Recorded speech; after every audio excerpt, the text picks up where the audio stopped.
All right, sweet. Welcome back to Inside Tricolour TV, episode 2.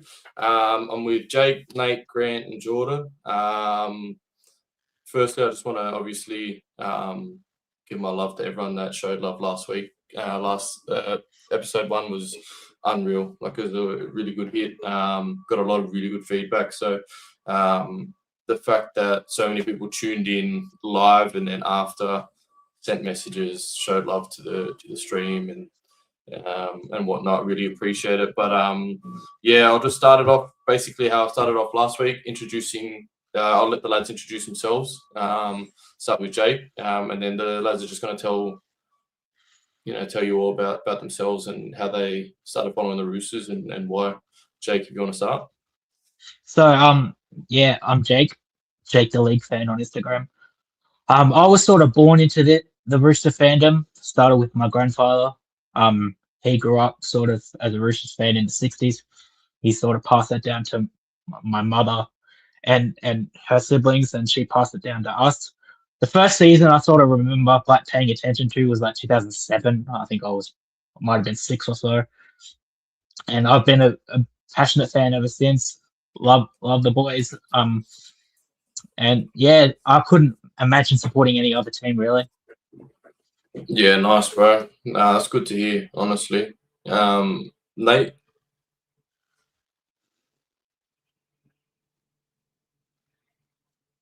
You might be on mute, bro. Oh, there we go. Oh, wait, you're still on mute, bro. Nate, you there? Nah, you're still on mute. I don't know what's happened. Nah, still can't hear you. Jordan, you want to go until Nate figures out what's going on with his mic? Yeah, I am Jordan.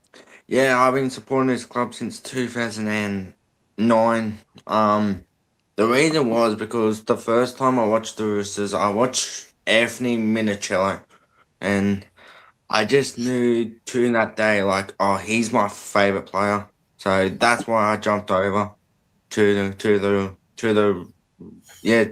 Chooks. Yeah, sweet, bro. Nah, that's good to hear. That's good to hear. Grant? I was born in Bondi, so pretty much born into it. Dad, I was actually brought up Union fan. Yeah. My parents are from South Africa, so originally was big South Africa, but then obviously played both league and footy growing up. Played for the Clovelly Crocs, whatever. Yep. But then I went to Union, but always just been a huge Chooks fan. Vivid memories of the 2013 grand final. Also vivid memories of the 2016 season, unfortunately, growing up through that, but then also great memories of 18-19 and 2026. So yeah. Nah, that's goated, bro. That's it's good to hear. It's good to hear from all of you, to be honest. I like hearing like I get messages during the week that obviously I can't share too much, but to understand hearing everyone's point of view. I'll just see Nathan, is your mic working yet or not? Can you hear me, guys? Oh yeah. Yeah. No. I can hear you now, bro. Yeah, you can. Okay. Yeah. So I'm Nathan. I've been a Roosters fan since 2002. So basically, when I first got into league, probably 2000, I was going for the Knights. Just because my pa was going for them, and it basically hit me that I didn't really want to be a Knights fan. I've always was passionate about the Roosters, and ever since 2002, so basically when we beat the Warriors in the 2002 grand final, I've been a massive Roosters fan ever since. So I've been a massive fan for 24 years. Yeah. Oh, that's it, bro. Nah, it's good. It's good that you left Newcastle. It's good to join the Chooks. Yeah, absolutely. Yeah, that's good. That's good. And I was just saying, like, it's good to hear everyone's perspective. Everyone has a different story, I guess, in following the Chooks and their journey to following the Chooks and a reason why. But yeah, so anyway, I thought we'd just get like underway. I don't really need to explain too much about like my situation and whatnot with the Chooks. Like, I've been a Roosters fan my whole life. So I was born into it through my uncle. Yeah, that's basically my story. But I thought we'd get into talking about the game on the Penrith game. I'll start with your guys' thoughts, and then I'll say my thoughts at the end, because I might have a little bit of a different perspective. If you want to go first, Jake. I was happy with the way we defended. I think if we were gonna win a game like that, I think our defense needed to be perfect from minute 1 to minute 80, and our defense was just absolutely clinical. I was really, really impressed with players like Cherry Evans as well.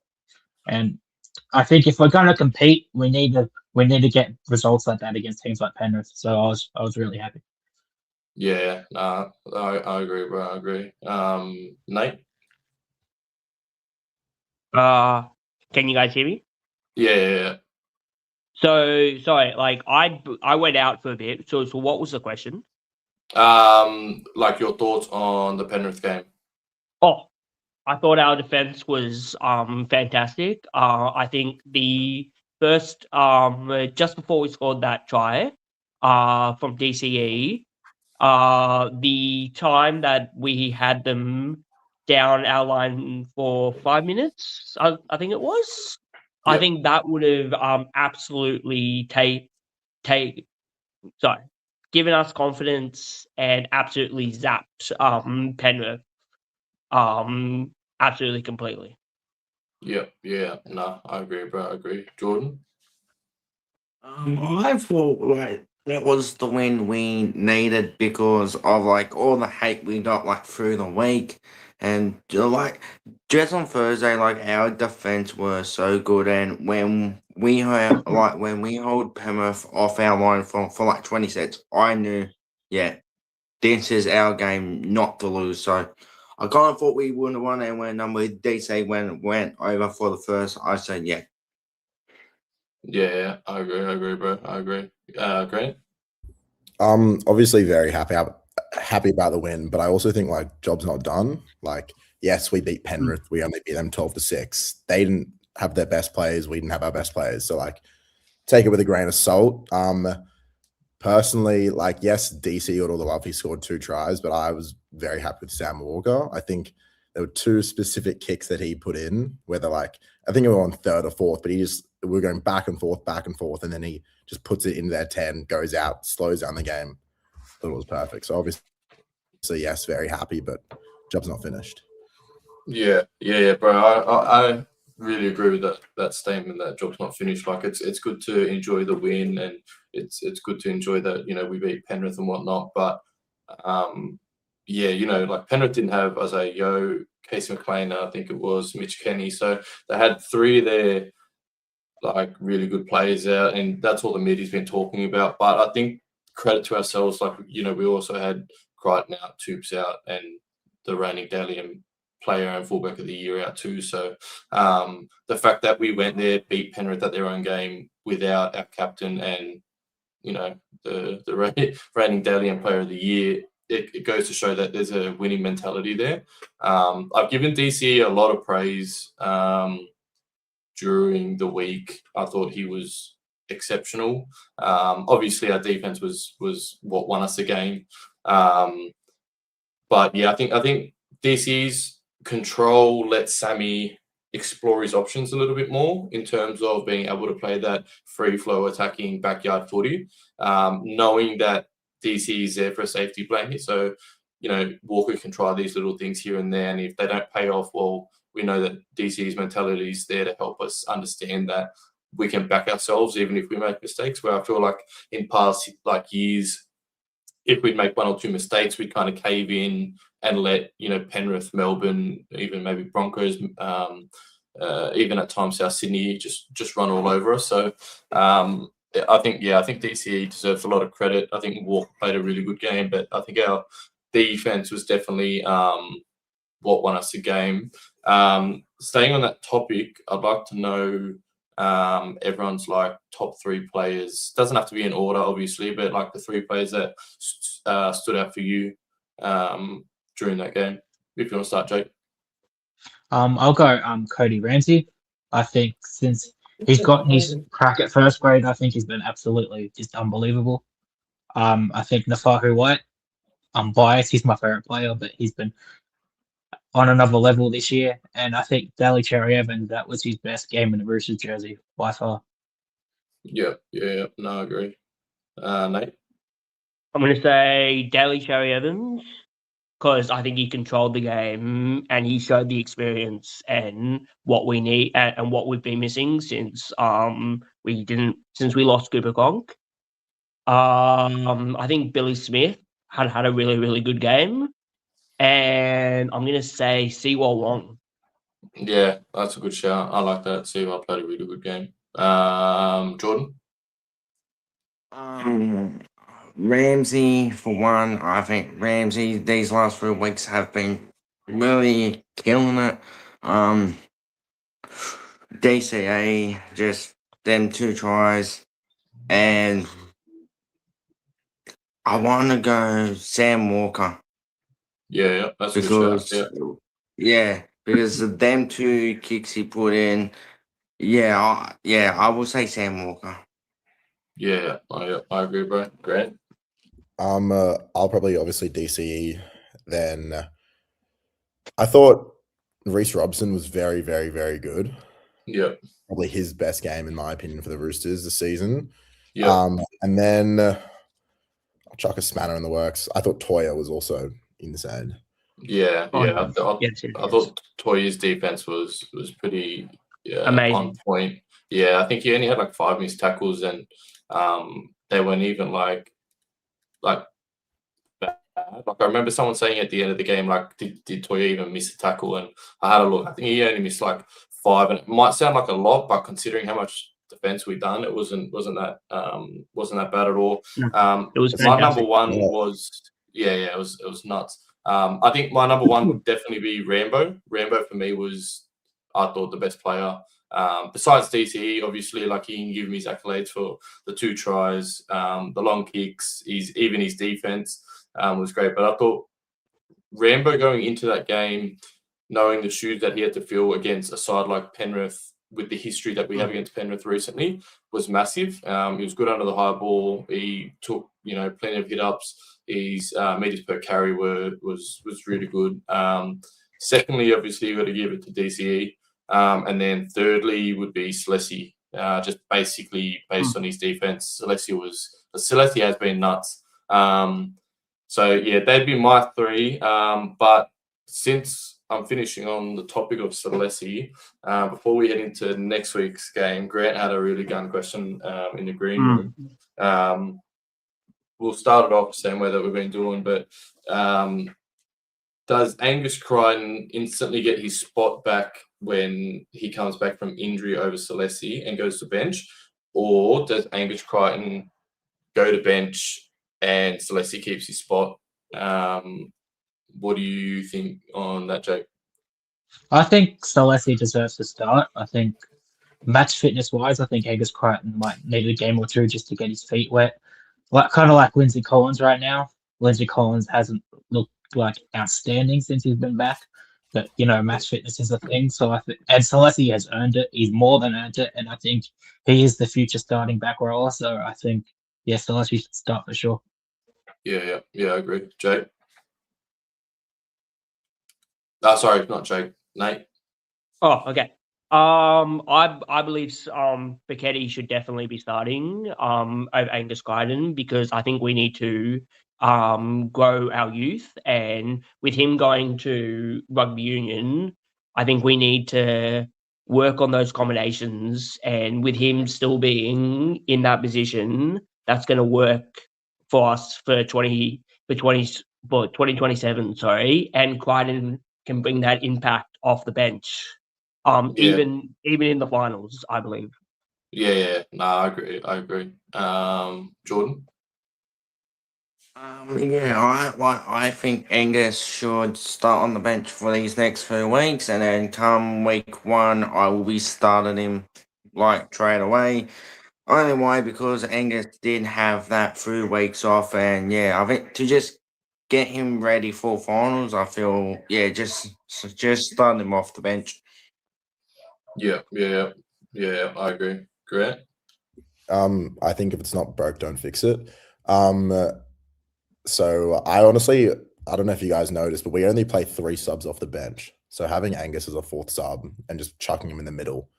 I don't know if like Celeste and Seo have proved they can play 80 minutes. So is Angus. So, but like that's saying, I think if Celeste has one bad game, you're out, which is harsh, but we're trying to win a comp. So yeah. I like that. I like that end bit that you said that, if you have one bad game, you're out. Like, that's exactly how it should be. And that's why I've been so adamant on this whole Sam Walker deal. Like, I love Sam Walker and he's great, but he's not consistent enough. And that's why I'm always talking about he doesn't deserve 1.7. Like, no one really does deserve 1.7, but you have to be good enough for a club like the Roosters. I get it if you're like no shade, but I get it if you're like a Tigers or Newcastle in previous times, even Titans. You know what I mean? They're not a big club, but we're a big club, and it literally says on our jersey we play for premiership. So if you're not good enough for that starting role, then you're off to the bench. And I'm pretty sure Siwa Wong said it at the start of the year. They were doing an interview with him, and he said that. It was Nafahu White. Nafahu White said that, like, they were praising him on how good he's been, and he said, as good as I've been, it doesn't really matter. No one owns a jersey here besides really Tedesco. Even though I've been good, I still have to work for that jersey week in, week out, because Robbo instills it in our mind that no jersey is safe at the Roosters. You could be a high-profile player, and if you're not playing good enough, then you're to the bench or to reserves. So, I think Celeste definitely keeps his spot. I think Angus needs match fitness. And I'll go as far to say is, depending on who we verse week 1 and depending on how late Angus comes back into the season, I see Angus staying on the bench and Celeste starting week 1 of the finals. I think if we're up against it like a Penrith or a Warriors, and Angus has had maybe 2-3 weeks back, I think you see Celeste go to bench, just based off experience. But if we're versing, once again, no shade, Sharks, Dolphins, I think Newcastle can make the top 4. Then I think we'd see Celeste definitely start. That was actually a gun question, because I actually didn't even think about that. I didn't even think about if Celeste would be dropped or whatnot. I'll just quickly go live chat. There's only one comment, but Greasy Cheese said, happy to be here. Watching this is way better than studying for HSC. Yeah, I agree, mate. I didn't even study my HSC, so I can't relate with you there, to be honest. But we'll go to is there anything else that you guys want to say about the game against Penrith? Like, anything that annoyed you, or something that you were really happy with, obviously, besides DCE, Sammy, and Grant? All right, this has been on my mind for a while now. I got to say it.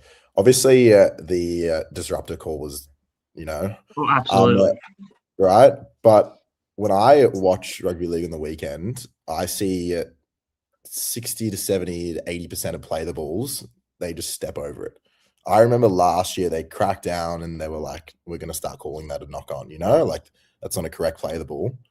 The NRL like really, really, really frustrates me of how they just decide when they want to call stuff, because they could be calling that and there could be 20 more false play the balls every single game, but they just decide when they want to, and it's easily fixable. Like, they can just say we're not going to call it, or we are going to call it, but they just keep it as a gray area in the game, and they do that with the disruptor, and that's something that I've just noticed. Yeah. We're guilty as well. Everyone is, but it's just the rest in general.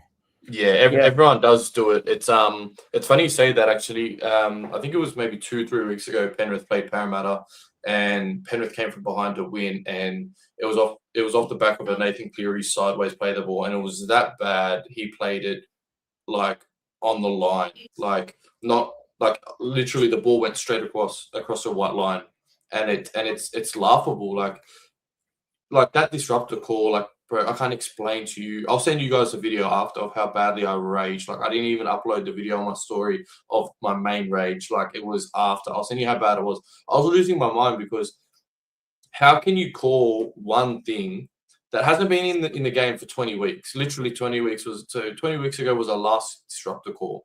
Every It was game against the Sharks. yeah, it was against the Sharks, and it was literally us. It was that weekend was the last round And it was that Rob the Toyer. disruptor was in. Yeah, and it's like, how can you have it gone for so long and then bring it back in? And then on the same weekend, I've watched other games where I've seen wingers, centers go up with one hand, and it's a play on. So like, if you're going to call it every game, then I fully understand. If it's in the rule book, I get it. But then you've got, as Grant said, you got these sideways play the balls. You just got these other little things that it's like, you know that it's wrong, you know that it's illegal, yet certain teams are getting away with it. And look, I don't like to say that. Oftentimes, I say this as a joke, obviously, when I'm angry and annoyed at the game, but often I don't really see bias towards many teams. I do genuinely think that it's too hard to cheat in this, like with this game, with obviously all the camera angles, how strict the media are on things. But that disruptor call really felt like the NRL didn't want the Roosters, the underdogs, to upset Penrith again. That's Penrith's 5th loss, by the way, in 8 weeks. Going into that game, it was their 4th in 7 weeks. They were scared. I genuinely felt like the NRL were worried that Penrith are declining, and they are declining. And all this talk about, Yo was out, so Penrith obviously were going to lose. Mate, they lost 3 or 4 times with him recently. So like, all this talk about this, that, and whatever. It's a joke. It's an absolute joke, to be honest. Yeah, and you can't go into finals. You can't go into finals footy, and I guarantee you, we'll go into finals footy, and you'll see a totally different game. You'll see less penalties called. You'll see less 6 agains. Yeah, it's ridiculous. Does anyone else? It will be like Origin. It will be like Origin, where they keep the whistle. They keep the whistle, and they don't blow the whistle. And then you go to NRL, and it's 6 again, penalty. It's a joke. It's actually slowing the game down if you really think about it. Yeah, it's becoming boring, to be honest. Jake, Nathan, Jordan, you have anything else to say about the Penrith game before we move on? Yeah, and this what I had the problem with was the 6 again calls 16 times on our line. It was one inside of the 10 meters, then there was one for no reason. It was getting to a point that I was this close about going down there and screaming at the refs myself.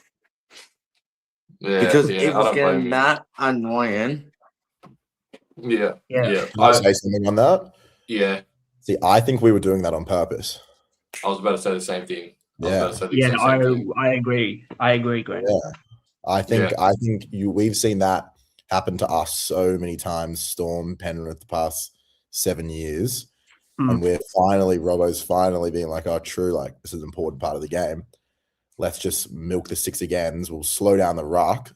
Because I think they made like a big line break, I'm pretty sure. I can't remember. And then we just slowed it down. Yeah. We gave 2 6 agains in a row. We slowed down. We're like, all right, boys, get back. Have a breath. If we give away the 3rd, it's a sin bin, but we made sure it was 2 and then we locked in. Yeah. You see Melbourne done it first. Melbourne were the first team to ever start.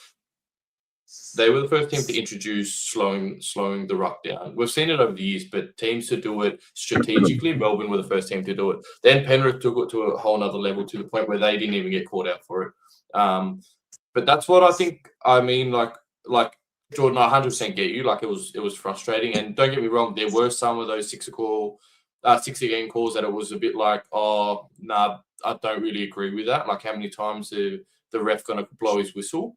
But I think half of it, or more than half of it, was very strategic. Like, Penrith, if you watch a game back, you can see Penrith were getting onto a roll, and we were smart enough to be like, all right, we can give away 6 again because we know how good our defense is, and we'll be able to hold them. Yeah. So, but you know what's so good about that is you got to also take away the fact that the lads believed in themselves enough to be like, okay, sweet, we know that we're good enough to defend Penrith's attack. We can give away as many six agains as we want, and we won't they won't score. So I agree with you halfly on that, but I also agree with Grant on the fact that it was very strategic, and we beat Penrith at their own game, and that was that's been a part of their game for the last 6 years. Jake, did you have anything else you wanted to mention about that, or you all good? No, I'll just echo what was said earlier. Job's not done. Yeah, We got 100%, to bro. keep going. If any basketball fans who would have seen the New York Knicks this year, their mentality in the finals was every game is 0-0, and I think we got to adopt the same mentality here. Yeah. 100%. No, I agree, bro. Yeah. All right. Well, then we'll go on to the next part of things. Just quickly, Greasy said, this game is bro, I can't even say that word.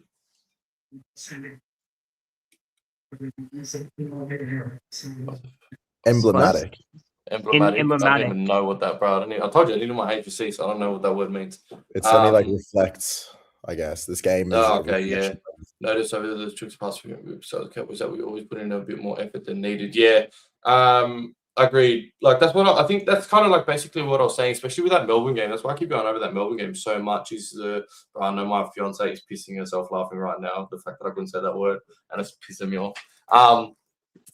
That's what I was trying to say basically about that Melbourne game, is that winning those type of those games that usually we'd lose it's that extra effort of wanting to win. So yeah, bro, I fully agree with that. Going on to the next subject, this week's game against the Tigers. I'll start it off. I'm actually, I wouldn't say I'm worried about this week's game, but it's one of those games where it's okay, they should Roosters should flog Tigers. I've seen Tigers fans come out of the game against Dragons on the weekend and say that they think that the Roosters are going to win 100-0. I have a feeling it could be one of these games where you expect the Roosters to win, coming off a great win against Penrith, and you can easily see us fall short, or it's going to go the other way and you're just going to see us absolutely dominate. What do you reckon, Jake? Yeah, I think this is a game where we can't take the foot off the gas. We've got momentum. We're in first. The Tigers, they've gotten us a few times in the last couple of years, so we just can't underestimate them, regardless of where they are on the ladder. Yeah, I agree, bro. Nate, you want to go? Yeah, I'm actually quite worried about this game too, because you never know how the teams down the bottom of the table are going to play, because we could just go in there and be like, oh, we're on the top of the ladder, so we're going to be, yeah, sweet. Well, you can't do that because the Tigers will pull your pants down. Yeah, bro. 100%. Yeah, it's definitely one of those games where Tigers can we've got everything to lose. Tigers have got nothing to lose. So yeah, and they're the scariest teams, I feel. What do you reckon, Jordan? I feel like if we can start off red hot like how we did against the Cowboys, we could. I don't want to say that we could see another score like that, but if we start off red hot on Sunday, I feel we will be really hard to stop. But it's one of them games we can come out one week and be the best team, and then come out the following week just errors, penalties given away. That's what I'm mostly scared about that. Yeah, bro, I don't blame you. I'm the exact same. What do you reckon, Grant? I just reckon we've been stitched up by the draw, putting these two teams after playing Panthers in this. I think it's going to be very, very, very hard for the boys to get up. We've semi locked into finals footy now, and now we have to play the Panthers, which is just the opposite. But that saying, I think we should handle this very easily. If we're the team we're supposed to be, not saying we should put 50 on them, but we should not look like losing once this game. Do you savvy? Shut up on my binge. Do you savvy? Yeah.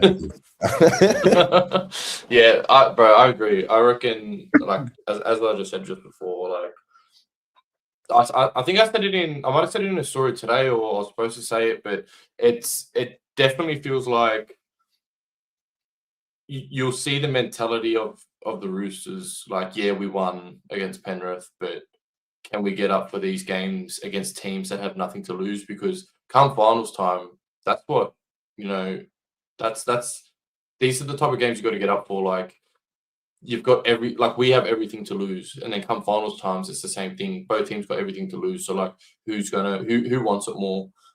So yeah, I don't know. I'm actually a bit more worried about this one than I was with the Penrith game. It's I don't know, but you know what? To be honest, I'm more confident now that Teddy's back. Hopefully, he's 100% back. I think he will be. I wouldn't honestly mind seeing him being rested for just one more week, considering how good Rambo's been. And considering, I think we play Dolphins next week. And then South Sydney to start with. Yeah, and then South. So it's kind of that I wouldn't mind seeing Rambo, because Rambo can hold his own, especially against, I think, Tigers. So I wouldn't mind seeing maybe Rambo in and then get Teddy back in for the Dolphins game.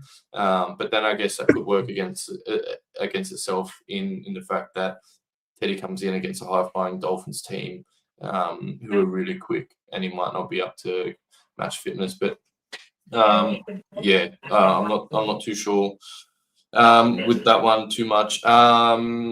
Greasy Cheese said, "Yeah, I don't feel confident for this game, but I was also sure we were going to lose to the Cowboys." So yeah, see, I wasn't. I don't think I was worried about the Cowboys game at all, to be honest. I think the only game that's worried me the last couple of weeks was obviously Penrith a little bit, but the Melbourne game like freaked me out more than anything. Like, with how bad our wins at home against them was a bit scary. But I guess the Cowboys game could have been a bit frightening too, considering the fact that they're fighting for the top 8 spot and it's up there. And I think they just came off. Actually, they came off 1 or 2 really good wins in a row. So yeah, I can kind of understand that. All right, so I think that's almost basically it. Yeah, I don't think. Is there anything else that you guys wanted to chat on? Like, actually, that's what I wanted to ask. What was your predictions going into the season, at the start of the season, and have we met those expectations, or are we well above them? Are we right where you thought we'd be, or are we? Well, I can't really say below where we'd be because we're first place. So, I'll start with you, Jake. I talk with family a lot about this. We feel like, especially my brother, we felt like this year there was like there's a window these last couple of years. We feel like this year was the year where we could have made something happen. Top 4, give it first, give it premiership, whatever. Yep. Because the team's aging and whatnot. I feel like we have met expectations. We haven't been perfect, but I feel like if something is going to happen, I felt like it was going to be this year for sure. Yeah, bro. Yeah, I agree. Who's up? Nate, you want to go? Yep. So basically, I thought we were going to finish around the 5th to 6th region because of the last couple of seasons. So for us to be sitting first right now has absolutely blown my expectations out of the water. Yeah. Nah, fair enough, bro. Fair enough, Jordan. I said to a mate at the start of the year, I said, I have a feeling this is the year Roosters finish first. I just had that feeling because with all the hype that we had with like DCA, Reece Robson, and we signed Ramsey, Tommy Talau. So I kind of had that feeling, what if this year is the year that we win them more premiership and then go to October the 4th and pretty much win the grand final. Yeah, that's a fair statement. Grant, what do you reckon, bro?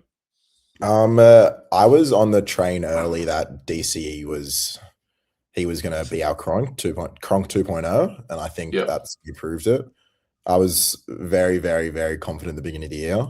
Obviously, stuff needs to go right, and I think, knock wood, stuff's going right for us right now. Isaiah Yo and who I think Luke Metcalf just did his hammy. So I think the stars are sort of aligning.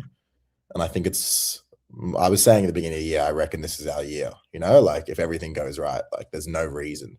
Everyone's in their prime. So yeah. Yeah. No, that's a fair shout, bro.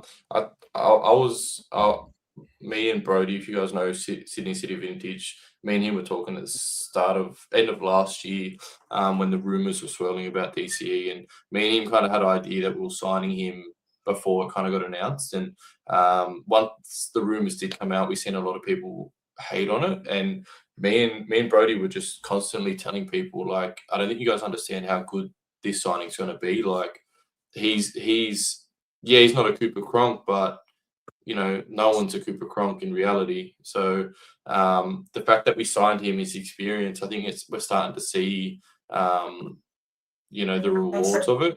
It's good that we're first place now, and we've beaten Penrith and beat Melbourne, and beat Broncos twice, and all of this, but it's job's not finished, as we've already said this episode. And I just think we can't get too ahead of ourselves just yet. It's say we finish second and then bow out 2 weeks in a row in the finals, then what? What are we going to celebrate because we beat Penrith and we're first place for a week? Like, it's great to celebrate in the moment and whatnot, but it's like we don't play for minor premierships. We don't play for beating big teams during the season. We play for premierships, and I genuinely think this whole season at the moment is really great in the aspect of things, but come grand final time, if we don't win that grand final, this whole season's a failure. And I don't think there's much more to say on that. If you guys want to mention anything else, like about the season, about a certain game, any players, I'll run through the same system and then we'll finish it up. If you wanna go, Jay. I got one thing to say about the Walker thing. Oh yeah, you go, bro. Yeah, so I've just been thinking about it. So if you give a player 1.7, which no one in their right mind should, if you look at all the players that we have, you basically have to gut basically our whole team, because our salary cap would not be able to go, because you have Teddy, he's on 1.1, isn't he? I think he's on 1.1 to $1 million. I think it dropped down to $1 million because of his age.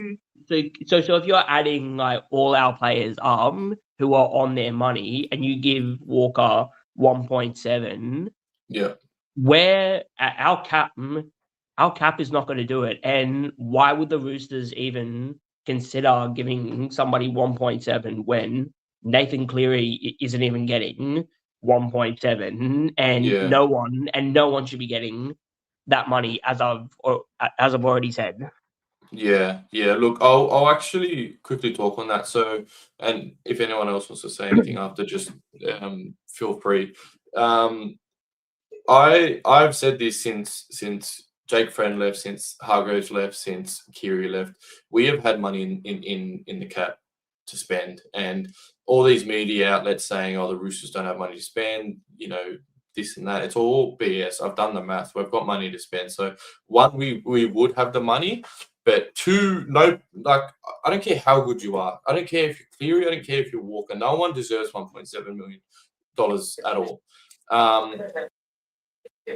This is how, and I've said it before and I'll say it again. Walker, if we win the grand final this year, Walker can have 1.4. I'm happy with that. No more. Yeah. I don't think any player on this earth, besides maybe Cleary, and 1.5 is the max I'd go, he can take 1.4. If he does not win a set grand final, or even take it to a grand final, then he's a halfback that's been in the league for, what's that now, 5, maybe 6 years. Let's just say 5 years, and we'll take off the year. We'll take off the year where he done his ACL, because I won't count that. There's nothing he could have done.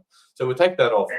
We've got a player. This is only basing off the facts. If we don't make the grand final, that you'll be having a player that hasn't made the grand final, hasn't won a prelim, asking for 1.7, and can't string more than 3 good games together.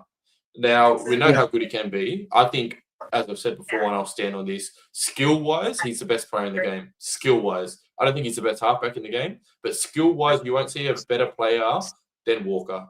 From his short kicks to his kicks across field to his short play, long play, organising an attack, unbelievable. Like, it's just so beautiful to watch. It's like backyard footy, as Joey Johns always likes to call it, and whatnot. But if he doesn't take us to that grand final, then I don't think he deserves more than 1.4. If he does, he can take 1.4 because we've got a little bit of money to spend in the cap. And then obviously Teddy's coming off contract into the end of next year, and I see him maybe going one more year. I don't think he'd be going one more year on $1 million. I think he'd go down because of his age. Like, look at DCE, for example. DCE is on about 500 to 550,000, and I think he's top 5 halfbacks in the comp right now.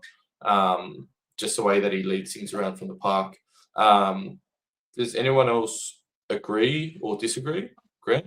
You got a Yeah, you go, Jordan, then. I got a question. Like, if Walker goes on to that open market comes November 1st and Cleary, like, which one, like, would Uncle Nick think, oh, do I want to keep Walker or would I go for a experienced Cleary?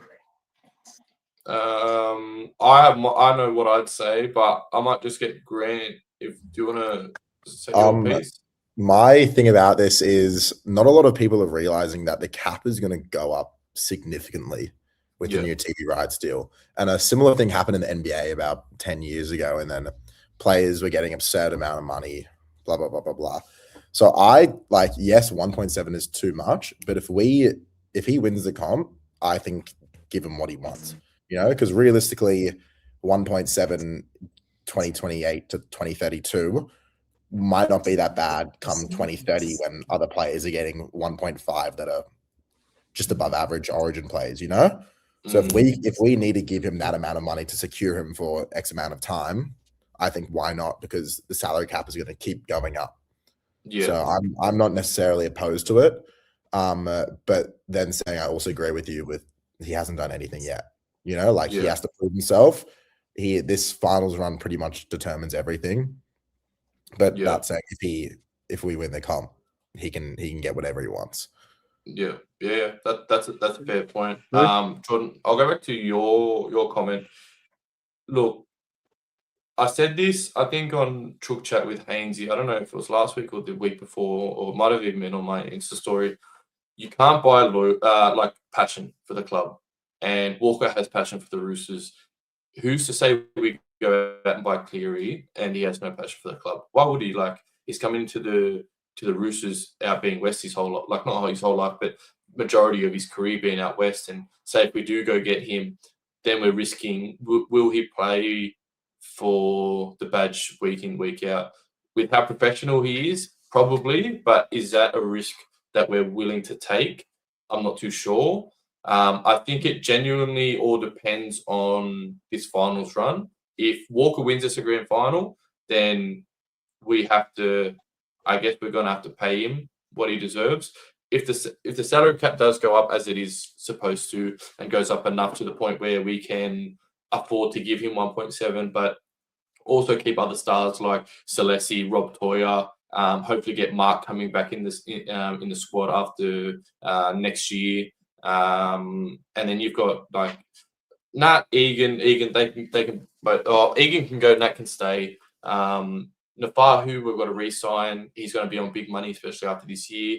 If he has another good year, like he did this year, as in next year, then his money will go up. So if we can afford to keep those type of players and pay Walker 1.7, I guess, but it's so hard to say based on the fact saying that a player is going to get 1.7 is, to me, absurd. I've always lived by the fact that no player deserves $1 million unless they're going to win you a comp. Can Walker win you a comp? 100% he can. Will he? Is a different question. So, yeah, I think it all depends on definitely this finals run. Jake, do you have anything to say? I just had a question on what you think a reasonable year length is, because we've heard 4 years, we've heard 5 years, we've heard 10 years. What do you think a reasonable year length to that contract would be? Look, I don't think any more than 4 years. I think that if you all right, say we give him $1.7 million, yeah, and he does his ACL next year, then he comes back in the year later and does his ACL again. Then we paid him, what's that, 2.7, 3.4 million dollars over 2 years. Is it 3.4? Yeah, it's 3.4 Yeah. million dollars over 2 years for someone that's done his ACL twice and hasn't played a single game. You know what I mean? Like, Yeah. so then you got 2 years on that 4-year contract left of will he play, will he won't play. Whereas if you sign him to a 5, 6, 7-year deal and he's done his ACL twice, or his hammy keeps going, or his calf goes, like, knock wood, it doesn't, then what? You know what I mean? So I think the Roosters, if you look back in history, Roosters have always been smart. We've always done really little deals because you don't know how good a player is going to be for a certain period of time. If we sign Walker on a 4-year deal, then you know that it's only 4 years. And if he's not good in 4 years, bye-bye Walker, up comes Rodwell, in comes Savala, whatever. Say you sign him for 7 to 8 years, which was like, I think it was proposed 10-year deal by the media, and then his management said 7 years. Let's say 5 to 7 years. I just think that to me, it's too much for any player. Like, you can't predict the future. If they do a serious injury, and then either one, we have to pay them out, or we don't pay them out, and we just keep hoping that they can come back and play, it's a little bit too much. Would you lads agree with that, or? Yes. Yeah. Yeah, And- sweet. Right. Yeah, go Jordan.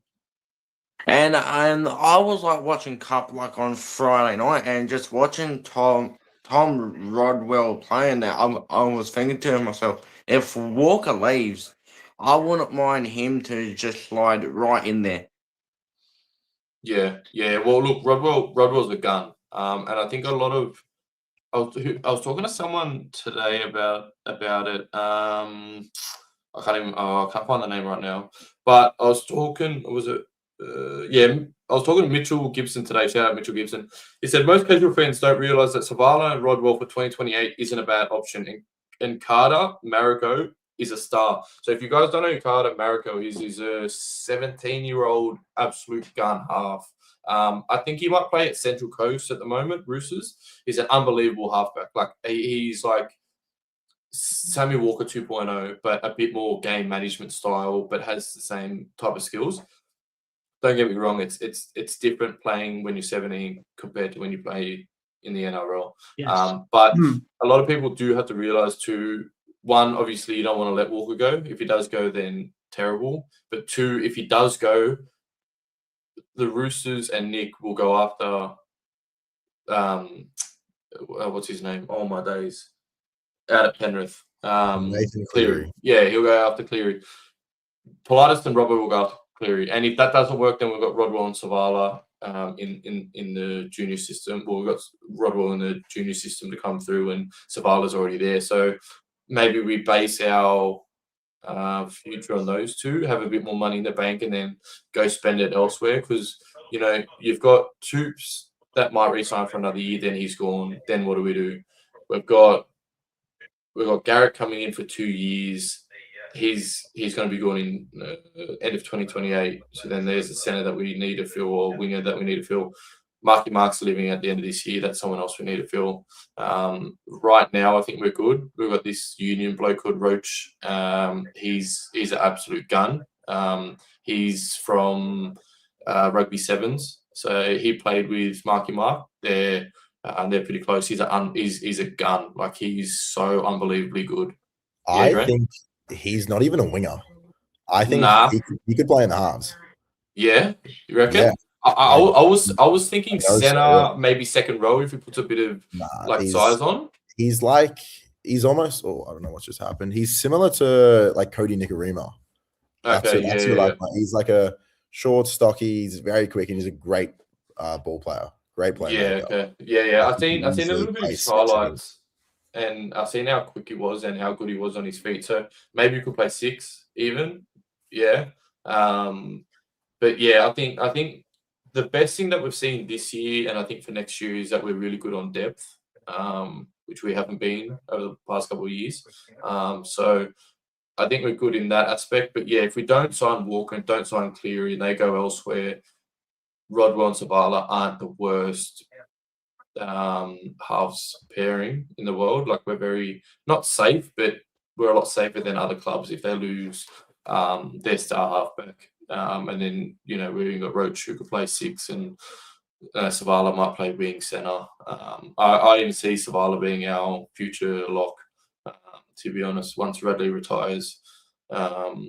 But yeah, so anyway, might finish there. If you guys got anything else that you want to bring up, bring it up.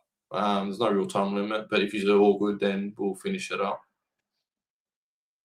You're all good?